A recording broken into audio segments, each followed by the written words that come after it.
we do this part, mass extinction? Over there? Okay, that's what I thought.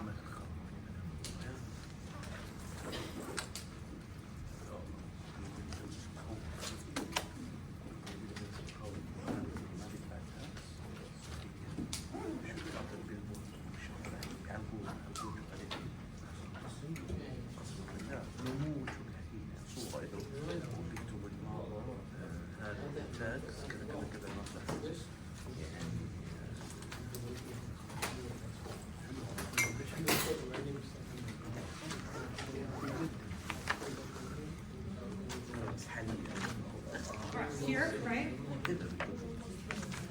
Okay. Climate change, I know I've been mentioning this for the last year, it's something that's always been happening.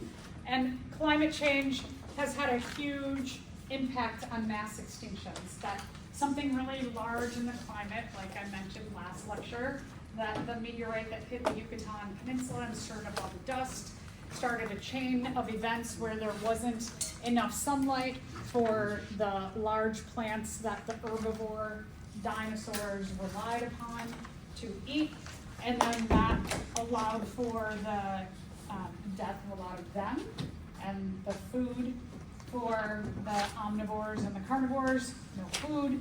So we have these chain of events that as those food sources start to dwindle, so do the next trophic level up. So there's been, a handful of these really big events that have happened. The other impact on how species survive has been continental drift. That environmental conditions can vary depending on the drifting of the continents. I was wondering if we missed a question. No, we're good? Okay. So when we're talking about continental drift, I believe I showed you all this before, that if we go back millions of years, that the continents were one connected landmass, and that called Gondwana land, and then they start to separate, Pangea, one landmass, and then over time they separate, and you can see like how South America and Africa fit together like two pieces of a puzzle here, that a long time ago they were connected, and that has a lot of influence on it. If you remember back at the beginning of this unit, we talked about Darwin and his world voyages and him looking at hares in England and how they were very similar to rabbits in South America. And you can see that when you had the land masses all connected, that some ancient rabbit-like common ancestor to all the other rabbits and hares lived on this landmass, and then as the land masses started to separate, the process of natural selection started to determine in the different environments the best suited traits for each of the different environments. So that has a big effect. So when these mass extinctions happen, also what happens at this time is a process called adaptive radiation. And what adaptive radiation means is that those that are best adapted have the most adaptable traits or have advantageous traits during the time of this big mass extinction event, that they are able to radiate or start to spread out. That if you do not have advantageous traits, like the dinosaurs being so large that when large food sources, large plants don't get enough sunlight and they start to die off, it has this chain effect on very large animals at that time. But if you're a small animal, like a mammal, and you live in the trees and you could feed off the little bits of sunlight that are filtering into your atmosphere to grow little small plants, you're able to survive on those small plants, whereas the dinosaurs cannot. So adaptive radiation favors organisms in just wildly different ways than what is favored before that, whatever that mass extinction cause happens at that time. So these were what probably early mammals looked like, is that they were small and furry. They had large eyes because they wanted to stay out of the way of the dinosaurs, having large eyes to be able to see better. When the moon is out, you get very little light source. Having big eyes allows you to take in just the little bits of light that the moon gives off so that you can see better in the dark. So large eyes, climbing, hands to be able to hide in the trees, tails also to give you balance as you climb through trees, and being herbivores, where you don't have to be a good predator, you just have to be able to get small plants to survive. So, last mass extinction event started the adaptive radiation of the mammals. Another advantage I mentioned last time was that mammals have the ability to have live birth. And it's not just like, woo, we can birth our offspring live. What the big benefit of that is that you can carry your offspring inside of you as they develop, and you have just a natural, not only protective system, but also an insurance policy that your offspring get a regular feeding of food, oxygen, filtering of waste. So that's a huge benefit. You don't have to worry about protecting them in the nest or something. You can protect them within your body. Hair or fur also allowed mammals to take advantage of colder night times and also colder environments. Definitely an advantageous trait that the reptiles or dinosaurs did not have. And now that they had all of these advantageous traits, it allowed for the mammals, as well as birds, to have more energy for reproduction.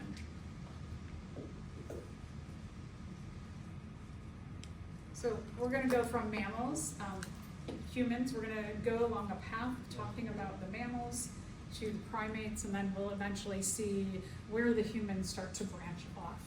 So as humans, we are animals, we are mammals, we are primates. Our earliest primate ancestors in some kind of a similar form to us existed about 80 million years ago. So thinking again about that clock, that if the history of the Earth were a 24-hour clock and the Earth itself evolved, 4 billion years ago, or maybe at like 1 o'clock in the morning, that humans were really coming in at seconds. And we're relatively new in terms of the features that we share with primates, but also like super duper new in our traits that we have as modern humans.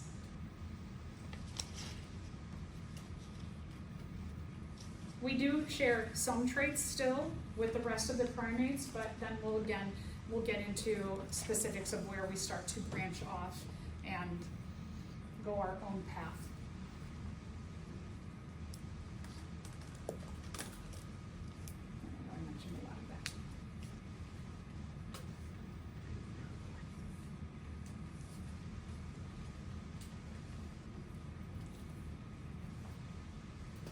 So even some of the characteristics that were a benefit in that last mass extinction event, some of them we retain and some of them we use very differently than our other primate ancestors.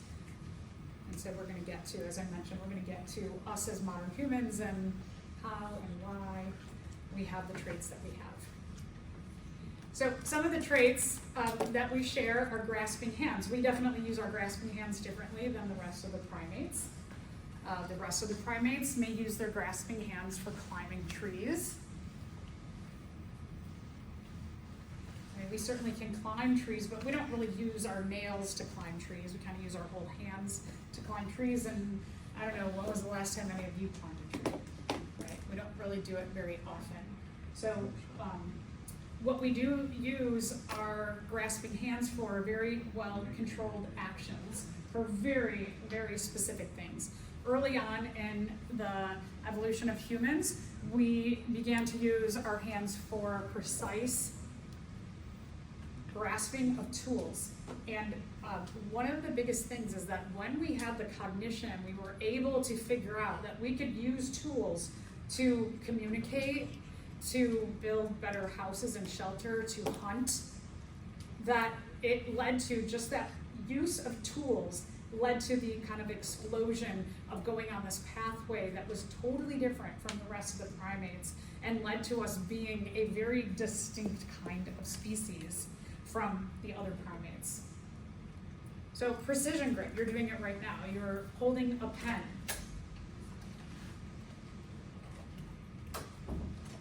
Back, if we go to our earliest human ancestors, they used precision grip for also writing.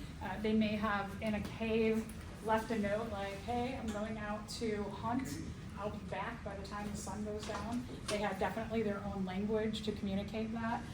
When they figured out that they could sew, and after hunting, if they killed some animal, or more likely they were scavengers, that maybe something like a lion killed something and left behind a carcass that still had the fur out there. They were like, hey, we could get the rest of the meat from this animal that the lion killed to feed ourselves, and then we can also take the skin of that animal and we can sew clothes for ourselves.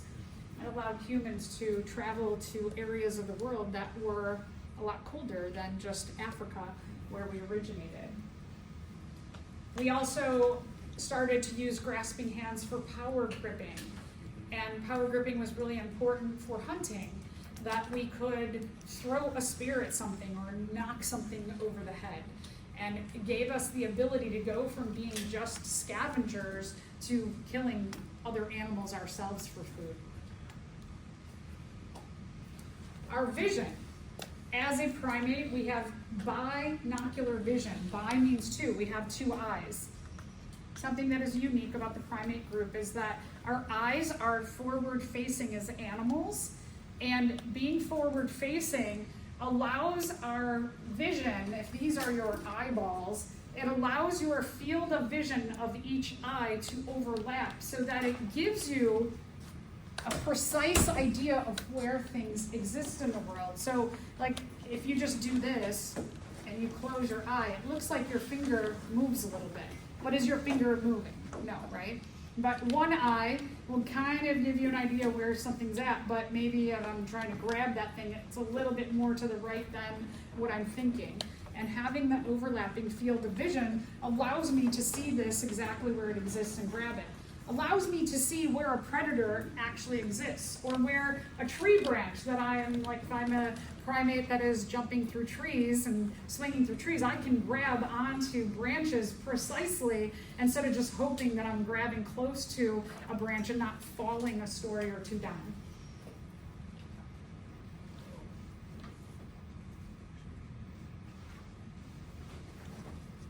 They also believe that early on in a mutation in the primates was color vision, and that we could tell the difference between something that was not ripe, something that was ripe, and something that was moldy. And we could protect ourselves from eating moldy food and getting sick.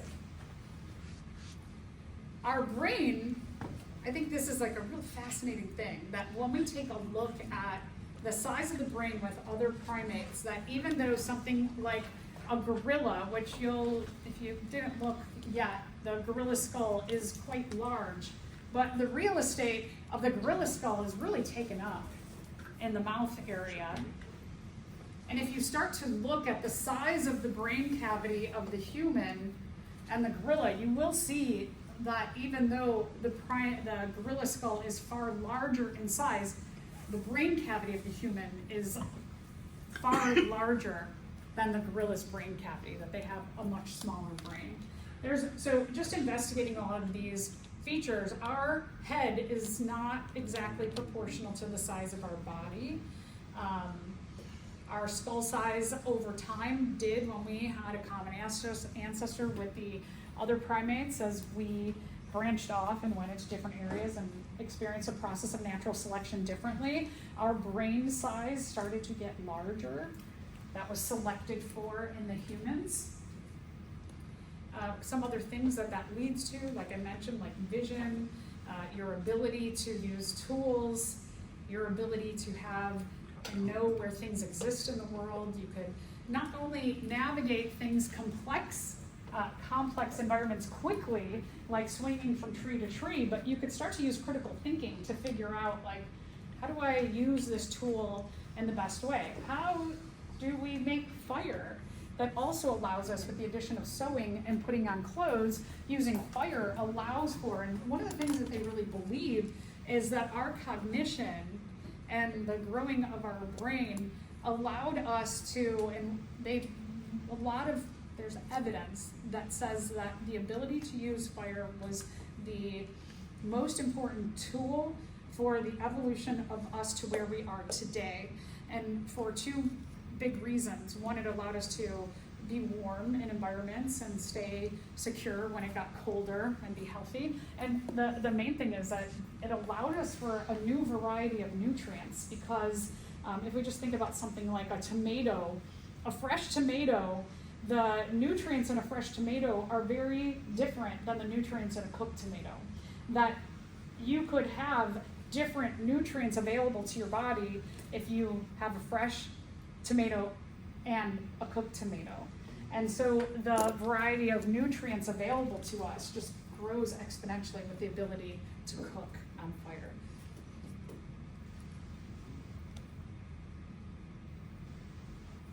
In addition, we start to have hand-eye coordination, which helps us in our safety.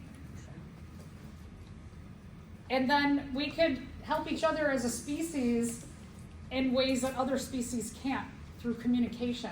And we start to make cultural systems where we can communicate even better the division of tasks amongst a population. Or we can live in groups together, and we can secure ourselves in far more intelligent ways than other species can.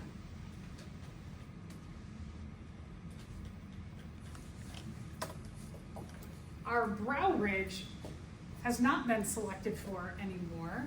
The brow ridge is to give you a little more protection around your eyes. And we'll talk about bipedalism, the ability that we went from, if you think about the gorilla skull and the foramen magnum, the insertion of the spinal cord into the gorilla's skull is angular, so that the posture of a gorilla is like this, and they kind of use their hands to balance and walk with, but our ability to free our hands and walk on 2 feet allowed us to move places quicker, to do more tasks that allowed us to walk and hold things or kill things. So we had a lot more freedom with having our foramen magnum directly underneath our skull. So let's talk about bipedalism. Bi means 2, pedal means foot, that we walk consistently on 2 feet. I'm sure you've seen, like maybe you've gone to the zoo and you see like a chimpanzee and it's running and it looks all goofy, right? It can walk on 2 feet, but it doesn't have the right balance, so it doesn't do it very long. But with the insertion, with the selection of the insertion of the foramen magnum underneath our skull and being able to walk upright, let's take a look at a bunch of the benefits that we have. So here you can see with our insertion of our spinal cord underneath our skull gives us this upright stature, and then on an angle you can see what that does to the stature of the gorilla. Also look at this length of the arms, right? If they're hunched over, their arms are going all the way down to the floor. So they have these really crazy, like if they're walking upright, they gotta deal with these really long, weird arms. Also, their arms are far longer than their legs, so they're not very proportionate. Whereas we have a lot of proportion now as modern humans to our body. So let's talk about all the ideas that, or pieces of evidence that show bipedalism is a real good thing and something that was definitely selected for, gave us an advantage. So here are some of the things that, one, you could free your hands and you could walk without worrying about what you're carrying. How do you get that? Like, they didn't have backpacks back in that day, so they couldn't just like throw things necessarily on their back. When you have a bunch of stuff to carry, you go out and hunt, and you are using your hands to walk on. How do you carry food back with you? It's definitely favored to be able to kill something, pick it up, and just be like, okay, I can walk home with this. Simultaneously, mutation for cognizance so that we learn how to better use tools helps us in terms of the bipedalism mutation as well. That we could use tools, we could walk upright, we could do things a lot faster and smoother than we could before those traits were not selected for. We could reach higher for food without having to climb a tree. I was never good at climbing trees. Some of you probably were, but I was always that person who was like, tried it once, fell out of the tree, and was like, I'm not doing that again. And I'm gonna guess for most of us humans, we're not really that great at it. So instead of having to climb a tree to get to food, we could just like pull it down. And I would be like, whew, I don't have to climb that tree and endanger myself. We could see what's out there. We could see if predators were coming. If we are always walking hunched over, we can't see as far, but being able to look and see the dangers around us or see the weather changing gave us a lot of security. If you raced someone who's crawling and you're walking or running, you can go a lot faster on two legs, right? We could run places. We could go faster by being on two legs or 2 feet. We look bigger.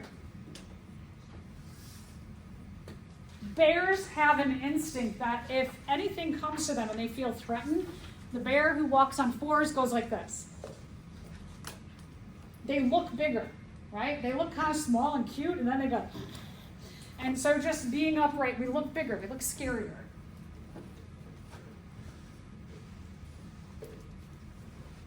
So let's talk a little bit about culture. Most primates have cultural systems. Arguably, humans have a much more complex cultural system. We use our culture to communicate what tools work better.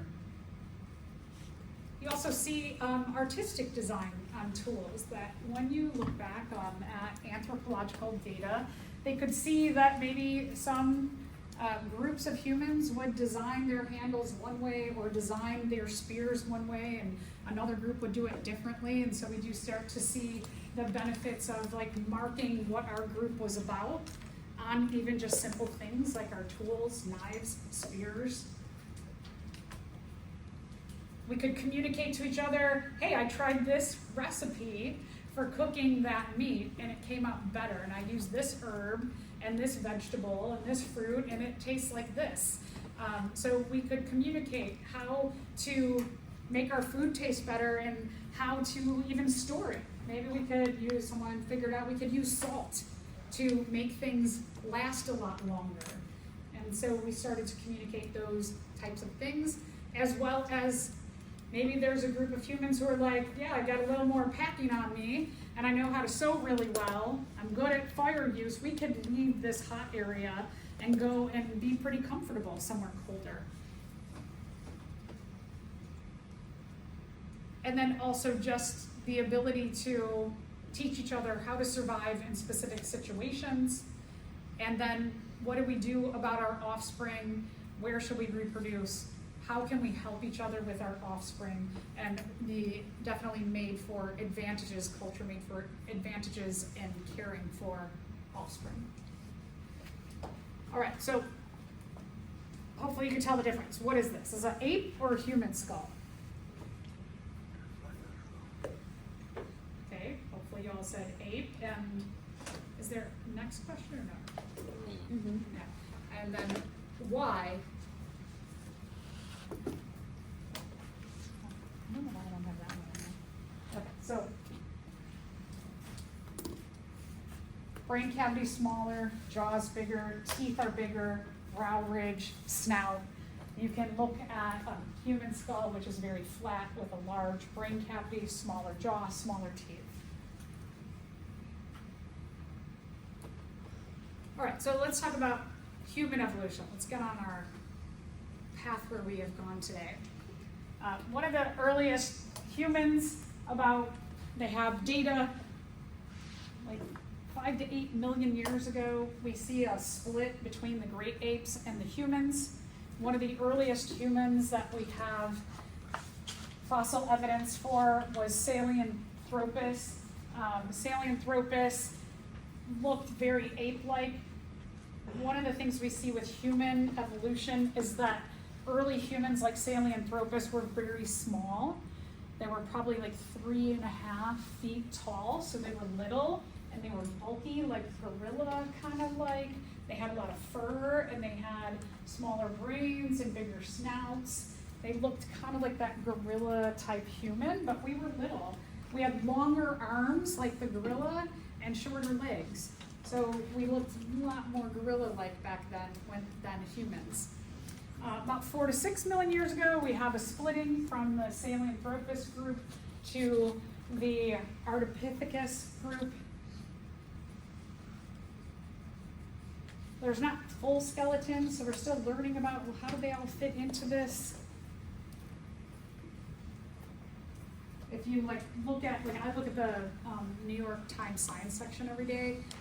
It's like I feel like every few months some new fossil was discovered that fills in another piece of the puzzle. So we're constantly learning about how do we all fit together way back.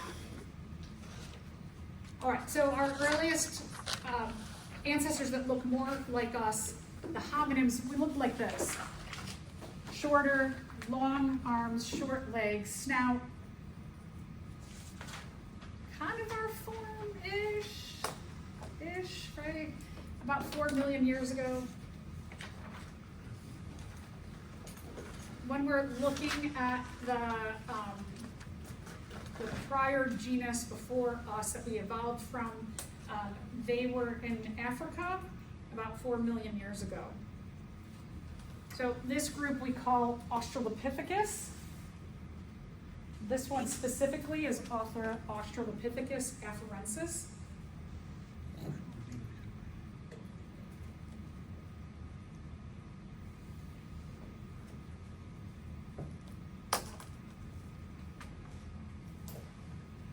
So looking a little more gorilla-like than human-like. Professor, would we need to know like the order and like the names of? Yeah, you'll need to know the order, the names. You don't necessarily have to, you won't have to know how to spell them out, but definitely recognize them. And know that most importantly, and I'll reiterate this at the end of the lecture, is to know the path of ancestors of humans. So like Australopithecus afarensis, and then we'll go to who comes next and who comes next, eventually leading to us, and I'll show you what I mean by the last picture that you have in the lecture.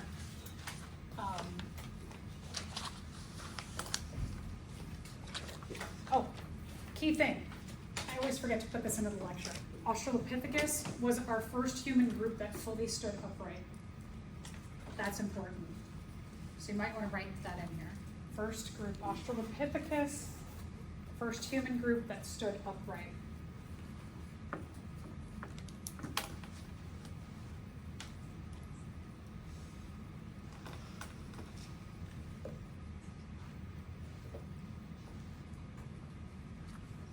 Oh, which I do have here. They are bipedal. But I think sometimes students, when they see this, they don't realize that this means they're the first group upright. A lot of people miss that in the lab.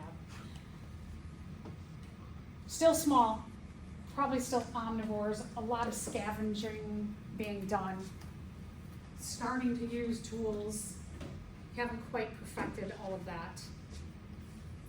Eventually, Australopithecus, there's a few different genera or genus of them, and they die off, and then we're at some point left with only the Homo genus species of humans. So let's talk about the Homo genus. A about 2.5 million years ago, the Homo genus splits from the Australopithecus genus. The earliest of the Homo genus was Homo habilis. When you see something like this, where it's H period, because I've already mentioned the genus Homo up there, all I have to do is put H period. So this stands for Homo. Homo habilis was, a lot of our anthropological data shows that they were really good at using tools. So because they found a lot of tool usage with this group culturally, they give the name the handyman, which would be handy person, because they were not just men there. Starting to see a differentiation between the Australopithecus genus and the Homo genus, in that the body and brain are getting bigger, so growing taller, brain size getting bigger, we're starting to get a bit more proportionate, we're losing more and more of the ape-like features that the other primates possess.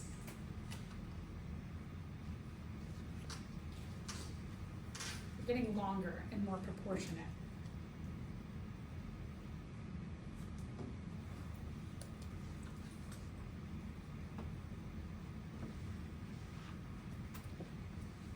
The next group I want to mention is Homo ergaster. It's about 2 million years ago, more proportionate limbs. It's another group of the Homo genus that split from Australopithecus as well.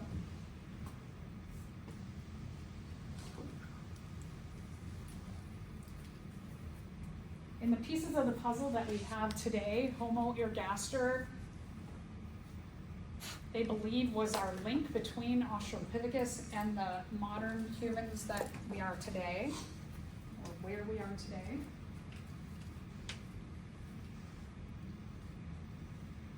Homo erectus, another group, they found a lot of evidence that they figured out how to really use fire effectively and efficiently. They have evidence that they are probably the first group that moved out of Africa into colder regions. Homo ergaster also gave rise to Homo heidelbergensis.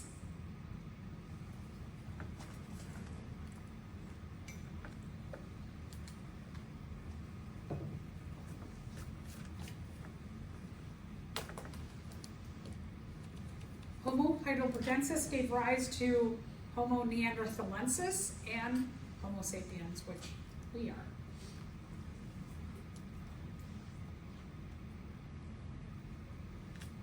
The Neanderthals moved into areas of Europe. I'm going to talk a little bit more about them in just a second. And then Heidelbergensis also was a common ancestor for us with the Neanderthals, Homo sapiens. Yes.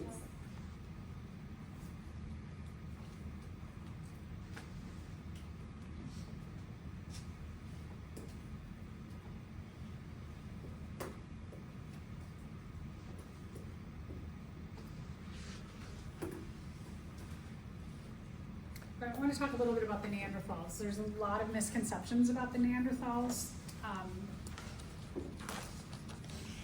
Early on, when people studied the Neanderthals, they found that the Neanderthal skull was really, really big, and it had these like kind of weird bony projections to it. And for some reason, people hypothesized that they were really dumb.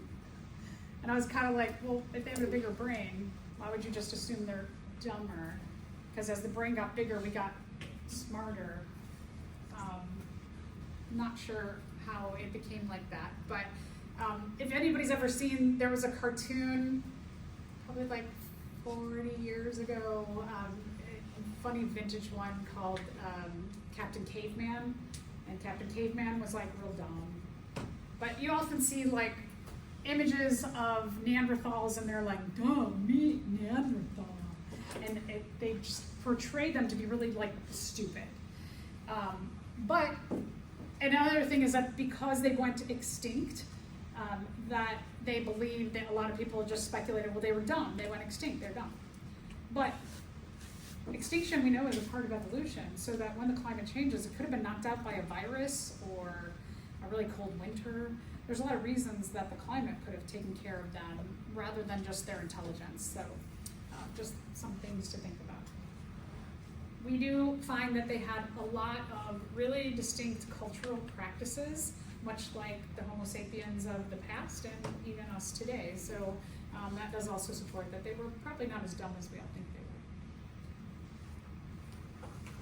they were. They used to say that the Neanderthals and the Homo sapiens were the same species and that we were subspecies. So we were close, but maybe a little distance. They used to believe that Homo sapiens, us kind of humans, could mate with the Neanderthals, but there's a lot of evidence to show that that probably was not true, or well, I should say, a lot of evidence to show now that that wasn't true. So they do have a distinct species designation. Okay, so well, I guess you just said it, but so they're human-like almost, like how they stand up, they interact and stuff, but they were technically completely different from what a Homo sapien is? Yes, Okay. correct. Yeah, So, okay, yeah. So that's interesting, right? That there was something else out there who were really close to us, and they would make it.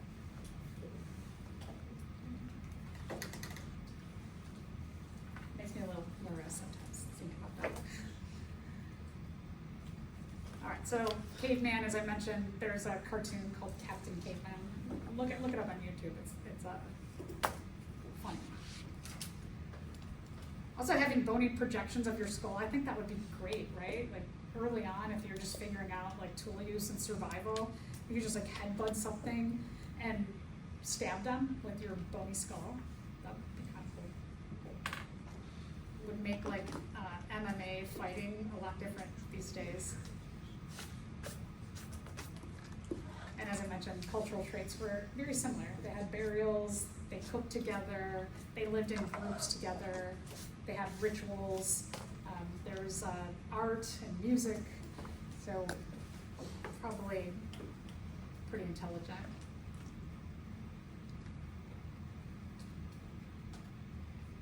Okay, so general trend as we go from like Sahelanthropus to Australopithecus now to the Homo genus, we see some things that distinctly are happening and selected for, that the size of the body getting bigger are mutations that are selected for.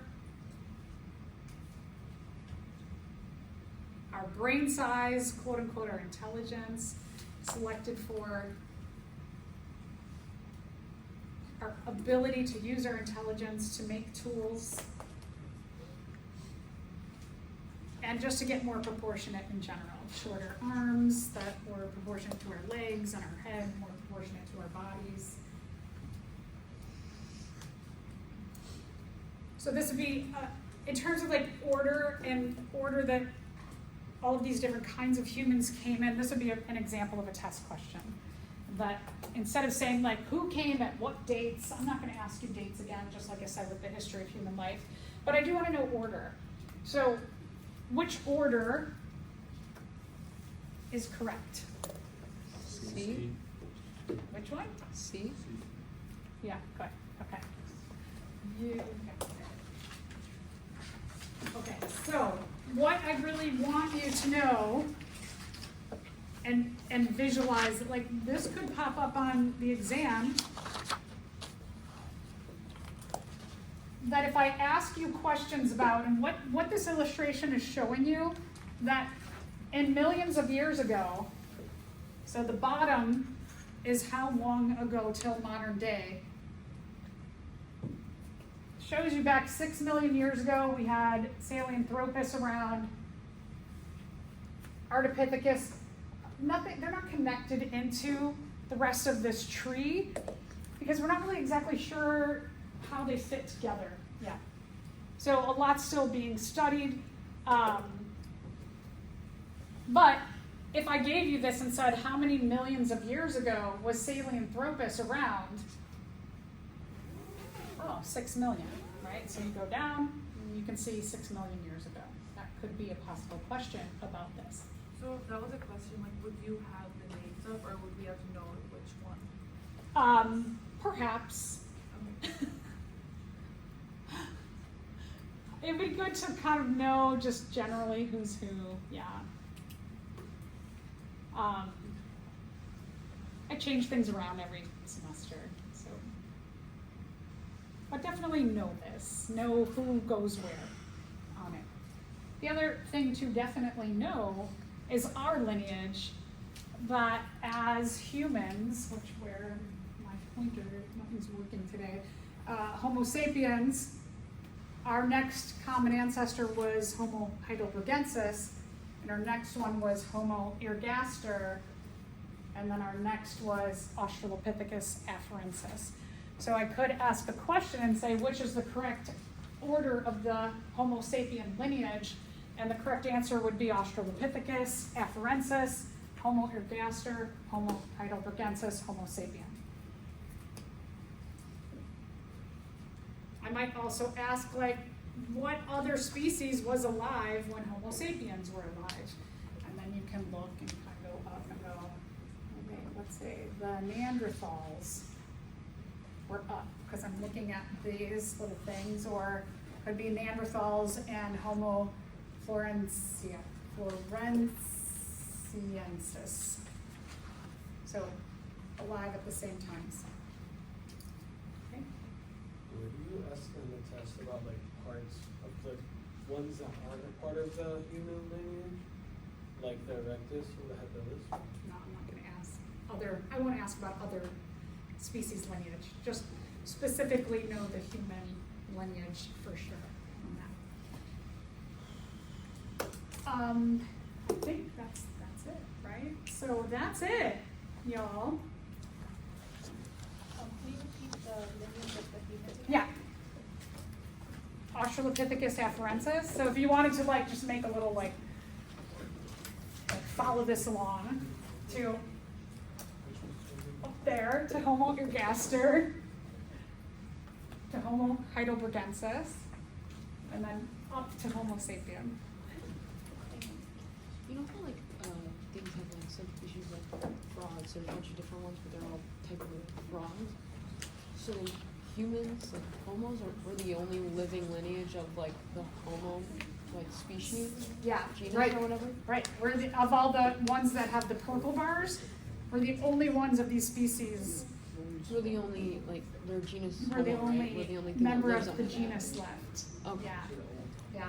And of all of the humans, so we would call all of these humans, different kinds of humans, we're the only humans left. Okay, because like other things like felines, there's a lot of different kinds of